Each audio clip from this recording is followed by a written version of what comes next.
Assalamualaikum warahmatullahi wabarakatuh. Apa kabar kalian semua? Pak berharap kalian semua dalam kondisi sehat walafiat.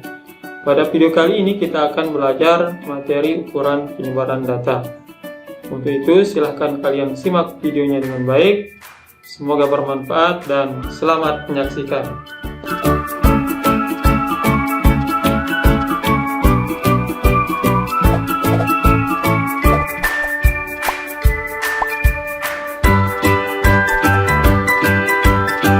Baik, seperti apa yang Pak Guru sampaikan di awal, jadi pada kesempatan kali ini kita akan belajar terkait materi ukuran penyebaran data. Oke, kita mulai dari ukuran penyebaran data tunggal. Nah, macam-macam ukuran data tunggal itu yang pertama ada yang dinamakan dengan jangkauan ya.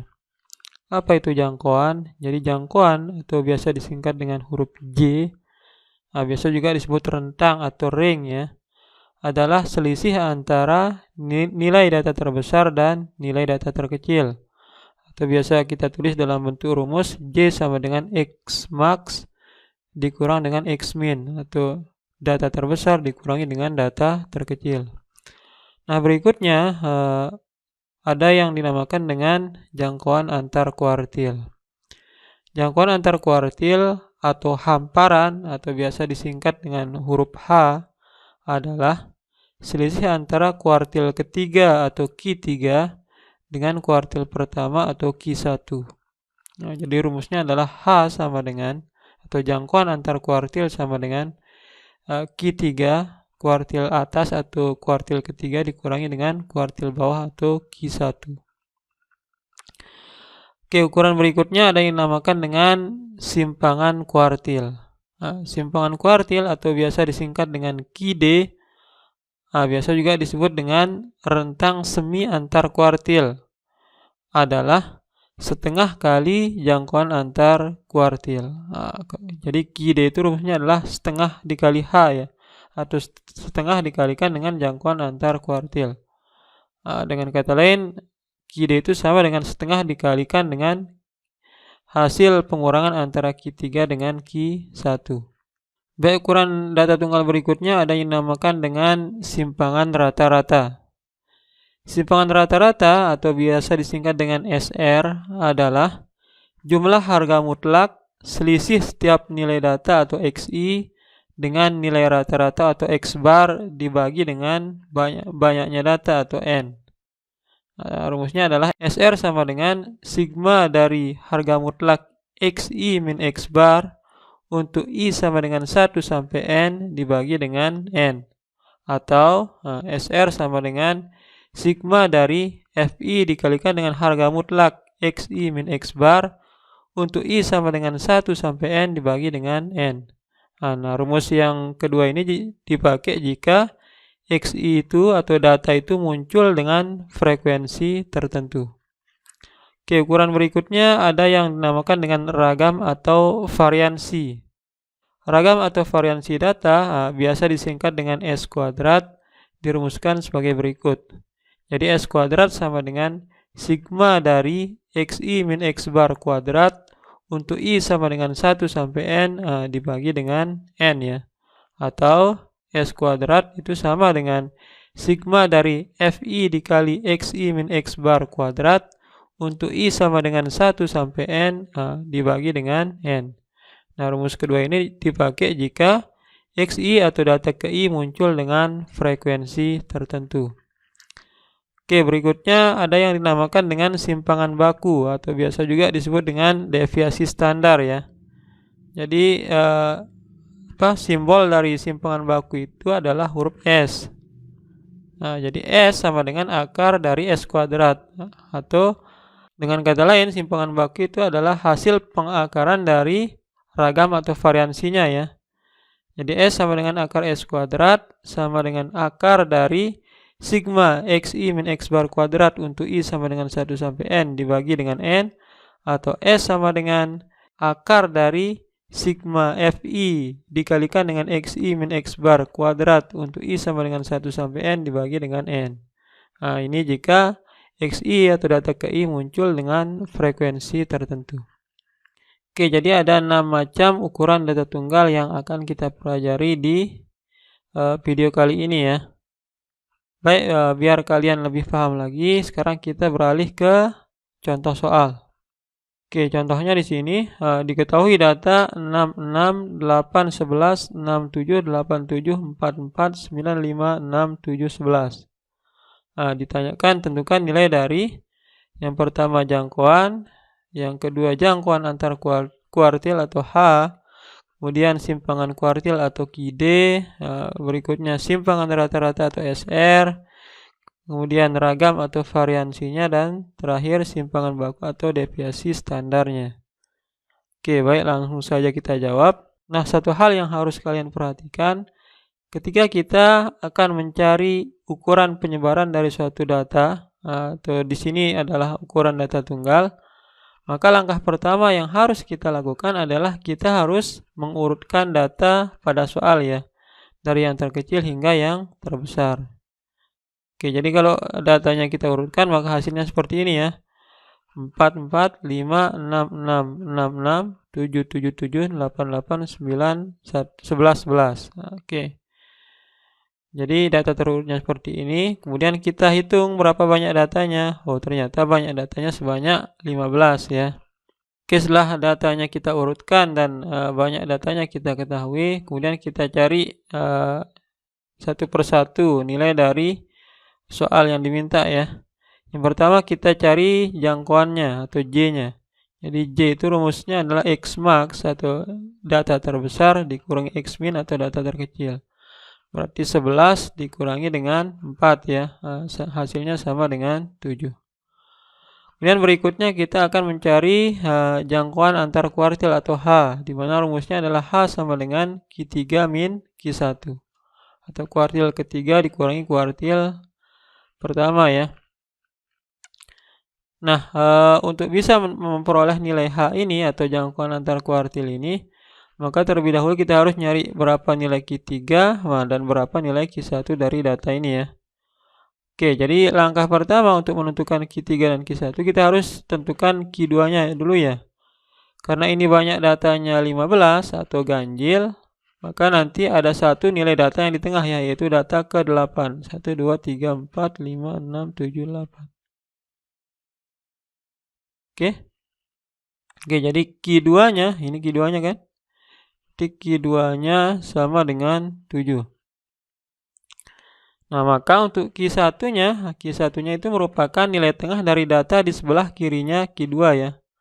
Oke, jadi Q1-nya itu nilai tengah dari data yang ini ya.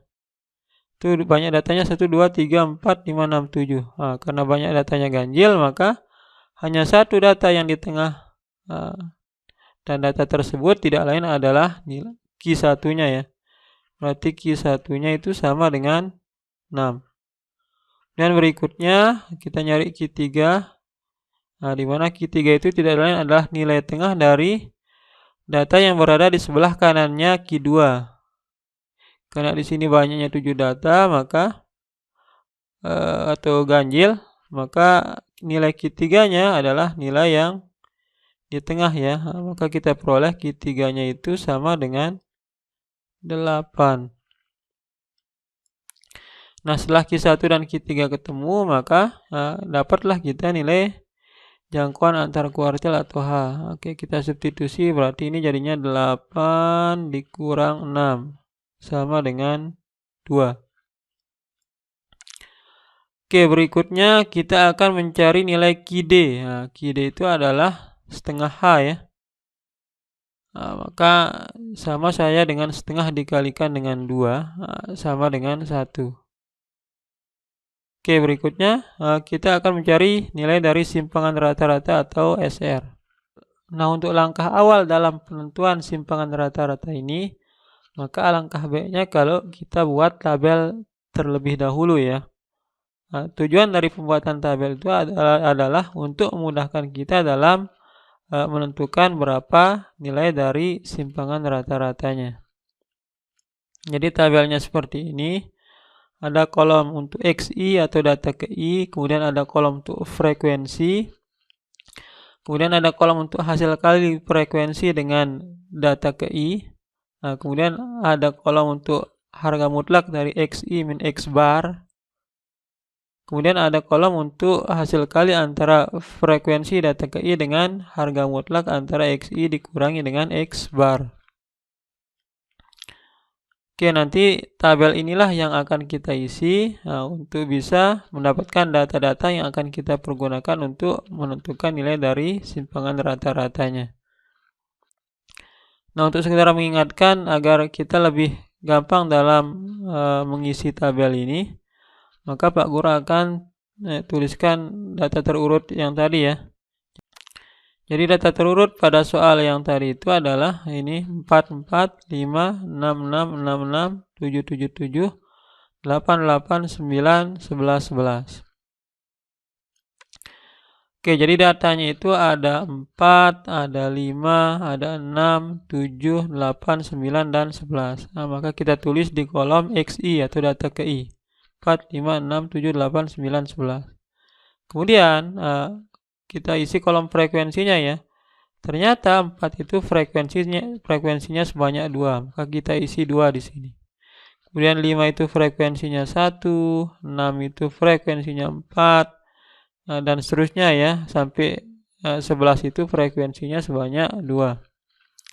Nah, kemudian setelah kolom data dan frekuensi ini terisi semuanya, baru kita beralih ke pengisian hasil kali antara frekuensi dengan data KI ya. Maka di sini tinggal kita kalikan saja. Berarti yang pertama 4 kali 2 itu 8.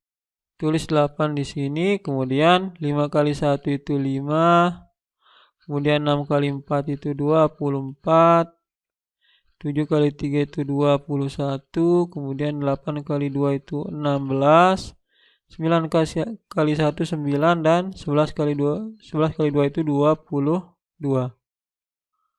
Oke, setelah kolom hasil kali frekuensi dengan datanya itu lengkap, maka kita beralih ke pengisian harga mutlak dari XI data KI dengan X bar, atau X bar ini ada tanda strip di atasnya ya, itu rata-rata. Nah, namun untuk bisa mengisi kolom ini maka terlebih dahulu kita harus tahu berapa nilai rata-ratanya ya.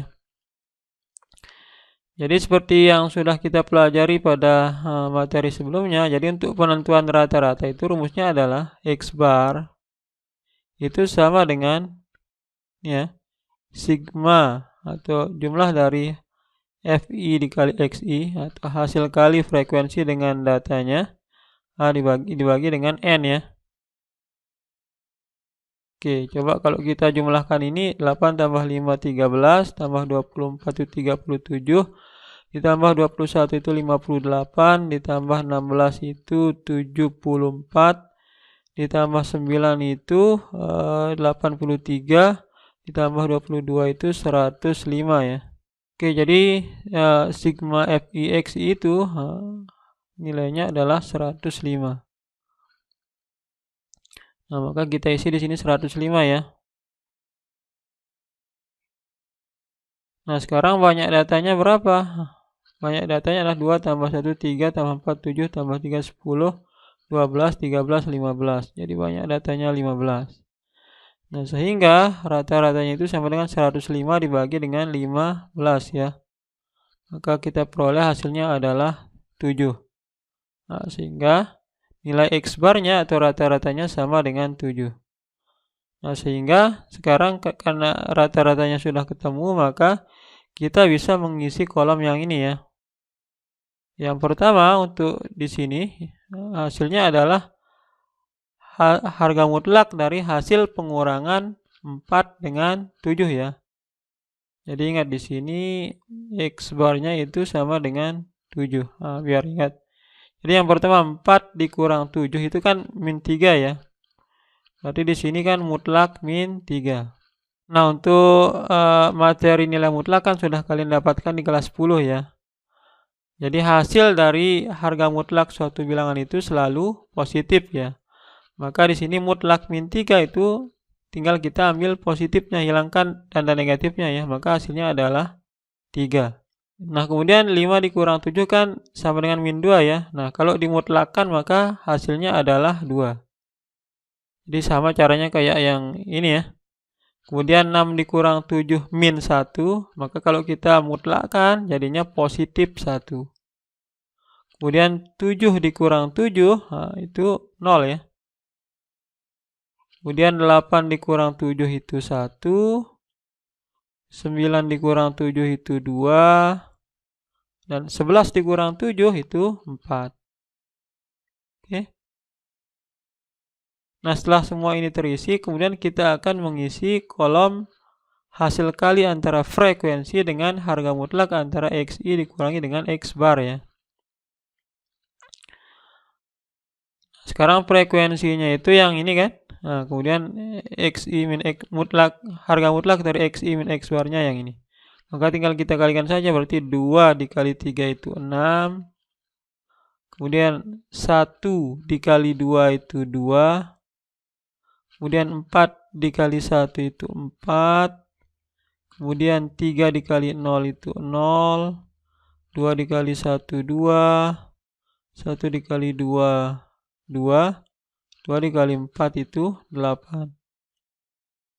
Nah, setelah kolom ini terisi, kemudian kita jumlahkan. 6 ditambah 2, 8 tambah 4, 12. 14, 16, 24. Jadi di sini totalnya itu sama dengan 24. Nah, total ini yang 24 ini sama saja dengan ini ya. Jumlah dari hasil perkalian antara FI dikalikan dengan harga mutlak XI min X bar. Berarti di sini sama dengan, jadi simpangan rata-ratanya sama dengan 24. Oke. Dibagi dengan banyak datanya yaitu 15 ya. Jadi N itu banyak data sama dengan total frekuensinya ya. Dibagi dengan 15. Nah, maka hasilnya adalah berapa ini? 24 bagi 3 itu 8, berarti 1,6. Oke. Nah, maka kita peroleh nilai dari simpangan rata-rata data ini adalah sebesar 1,6 ya. Oke, kemudian kita berlanjut ke soal berikutnya yang E. Nah, jadi untuk yang E itu ditanya ragam atau variansinya ya. Jadi S kuadrat sama dengan sigma dari FI dikalikan dengan XI min X bar kuadrat untuk I sama dengan 1 sampai K dibagi dengan sigma FI untuk I sama dengan 1 sampai K. Nah, jadi ini yang penyebut ini sama aja dengan total frekuensinya ya. Oke, nah sama seperti simpangan rata-rata, maka langkah awal dalam penentuan ragam atau variansi ini, terlebih dahulu alangkah baiknya kita buat tabel ya. Nah, jadi tabelnya seperti ini. Jadi di awal itu mirip sama tabel untuk simpangan rata-rata ya. Ada kolom untuk nilai datanya, ada kolom untuk frekuensinya, kemudian kolom untuk hasil kali frekuensi dengan datanya. Nah, kemudian yang beda itu di sini ya. Jadi kemudian di sini ada kolom dari XI min X bar kuadrat dan kolom dari hasil kali antara frekuensi dengan XI min X bar kuadrat. Nah, sekarang coba kita isi yang ini ya. XI min X bar kuadrat. XI-nya itu yang ini. X barnya sudah kita dapat tadi ya. X bar itu adalah rata-ratanya. Jadi nilai X barnya itu adalah 7 ya. Oke, biar ingat Pak Guru taruh di sini ini nilainya adalah 7. Nah, maka sekarang kalau kita mau mengisi kolom ini, langkah pertama maka kita lihat kolom X ini ya. Berarti yang pertama adalah 4 dikurang 7 itu kan min 3 ya. Oke, kita pelan-pelan ya. Berarti yang pertama di sini 4 dikurang 7. XI dikurang X bar dikuadratkan. Sama dengan 4 dikurang 7 itu min 3. Min 3 kuadrat artinya adalah min 3 dikalikan dengan min 3. Berarti hasilnya adalah positif 9 ya. Kemudian 5 dikurang 7 itu min 2. Min 2 kalau dikuadratkan jadinya min 2 kali min 2 jadinya 4. Oke, kemudian 6 dikurang 7 itu min 1. Min 1 kali min 1 kuadrat itu sama dengan 1. Kemudian berikutnya 7 dikurangi 7 itu 0, 0 kuadrat itu 0. Kemudian 8 kurang 7 itu 1, 1 kuadrat 1. 9 dikurang 7, 2. Nah, 2 kuadrat itu 4. Kemudian 11 dikurang 7 itu 4. 4 kuadrat itu 16 ya. Oke, setelah itu kita isi kolom terakhir ini ya, hasil kali antara frekuensi dengan xi min x bar kuadrat. Maka ini kolom frekuensinya, ini kolom xi min x bar kuadratnya ya. Maka 2 dikalikan dengan 9 itu 18. Terus 1 kali 4 itu 4. 4 kali 1 juga 4. 3 dikali 0 itu 0. 2 dikali 1, 2. 1 dikali 4, 4. 2 dikali 16, 32 ya. Nah, kemudian kolom terakhir ini kita total. Kita cari berapa jumlahnya ya. 18 ditambah 4, 22. Ditambah 4, 26. Ditambah 2, 28. Tambah ini 32. Ditambah 32 jadinya 64. Oke, maka di sini totalnya adalah 64. Nah, sehingga setelah kita peroleh totalnya ini, maka bisa kita cari berapa nilai dari ragamnya atau S kuadratnya ya. Maka nilainya sama dengan, ini kan sama saja dengan 64 ya, yang di pembilangnya. 64 dibagi dengan total frekuensinya. Jadi sama dengan ini ya, yaitu 15. Nah, 64 dibagi dengan 15. Coba kita bagi ya. 64 dibagi 15. Berarti ini 4. 4 kali 15 itu 60. Sini turun 4,40. 2 kali 15, 30. Sisanya 10 ya. Oke, berarti ini 100. 6. 6 kali 15 itu 90. Sisanya 10, maka taruhin 0 lagi jadinya 6 lagi ya. Oke. Di sini jadinya 90 dan seterusnya. Nah, jadi kalau kita ambil 2 angka di belakang koma, maka hasilnya adalah 4,27 ya. 4,27. Oke, kenapa 27? Karena di sini di angka terakhir ini di paling kanan itu sudah lewat dari 0,5 ya. Atau angkanya itu 6, lebih dari 5. Sehingga harus kita bulatkan ke atas jadi 4,27. Sehingga kita peroleh kalau ragamnya atau variansinya itu sebesar 4,27. Nah, kemudian berikutnya di soal terakhir kita diminta menentukan nilai dari simpangan bakunya atau S-nya ya.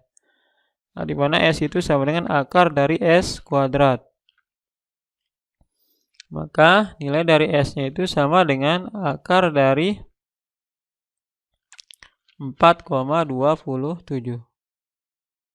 Oke, jadi nilai dari simpangan bakunya itu sama dengan akar dari 4,27. Nah, nantinya seandainya kalian mau mencari berapa hasil dari pengakaran ini, nanti kalian bisa menggunakan kalkulator. Baik, dengan terjawabnya seluruh pertanyaan yang diminta pada contoh soal ini, maka pembelajaran kita pada video kali ini Pak Guru cukupkan dulu.